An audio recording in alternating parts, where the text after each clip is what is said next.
নবীজি বলছেন, বাড়াবাড়ি করো না, সীমা লঙ্ঘন করো না। আল্লাহ রাব্বুল আলামিন আমাদেরকে মধ্যমপন্থী করে তৈরি করেছেন। মধ্যম পন্থায় থাকো। আমি বিবাহ শাদী করেছি এবং করার পরে সংসারকে মেনটেন করে চলি, তারপরেও আমি আল্লাহর কাছে আবেদ। আমি রাতের বেলায় জেগেও থাকি আর রাতের বেলায় আমি ঘুমিয়েও থাকি, তারপরেও আমি আল্লাহর কাছে আবেদ। আমি সারা সারা মাস নয়, মাঝে মাঝে রোজা রাখি আর মাঝে মাঝে রোজা আমি ছেড়ে দিই, তারপরেও আমি আল্লাহ রাব্বুল আলামিনের কাছে আবেদ। রোজাকে সম্পূর্ণ রূপে ধরে নেওয়া এটা আবেদ নয়, আর সারা সারা রাত জেগে জেগে ইবাদত করা এটা আবেদ নয়। আর আল্লাহকে রাজি করার উদ্দেশ্যে বিবাহকে ছেড়ে দেওয়া জিন্দেগির মতো এটা ইবাদত নয়, এটা আবেদের পরিচয় নয়। তুমি যদি নিজেকে আবেদ বানাতে চাও, তোমাকে মাঝখানে আসতে হবে। বিবাহ করো, বিবাহ করো, সংসার চালাও, রাতের বেলায় জাগো এবং নামাজ পড়ো, এবং তোমাকে রোজাও রাখতে অনুমতি দিলাম আর রোজা ছাড়তেও তোমাকে বললাম। দুই রকমেরই কাজ তোমাকে করতে হবে, তাহলে তোমাকে আবেদ বলা যাবে। আর যদি দুই রকমের কাজ না করে এক রকমের কাজ করো, তোমাকে আবেদ ধরা হবে না। বুঝলেন? আল্লাহ রাব্বুল আলামিনের নবী এই মানুষগুলোকে মধ্যম পন্থাতে কিভাবে টেনে নিয়ে আসলেন বোঝা যাচ্ছে। আপনাকে বুখারী শরীফের একটা হাদিস বলছি, খেয়াল করুন। মক্কা থেকে কিছু লোক মদিনা যে হিজরত করে গেল, তো এদের জমি নাই, জায়গা নাই, টাকা নাই, পয়সা নাই, বাড়ি নাই, গাড়ি নাই। এরা তো নিহাত্তা মানুষ, একদম খালি হাত চলে গেছে মক্কা থেকে মদিনা।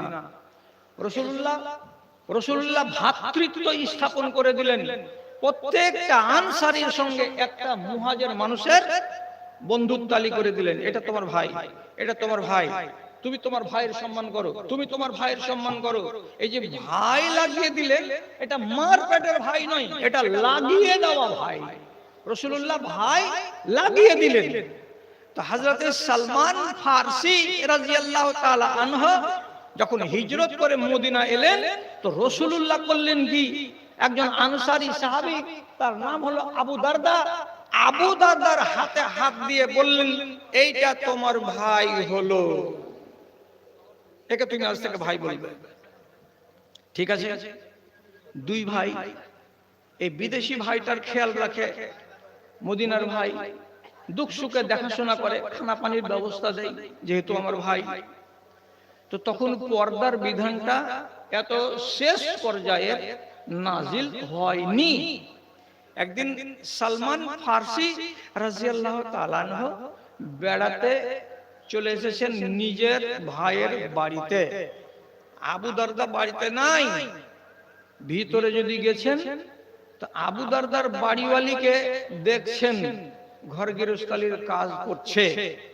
তো দেখছেন তো কি হালাতে, হাদিস সালমান ফারসি বলছেন, মা আরাকে ফাইন্নাকে মুজহালাতুন, ও আমার ভাবি, আমার ভাই আবু দারদার বাড়িওয়ালি, কি ব্যাপার, তোমাকে এমন কেন দেখাচ্ছে?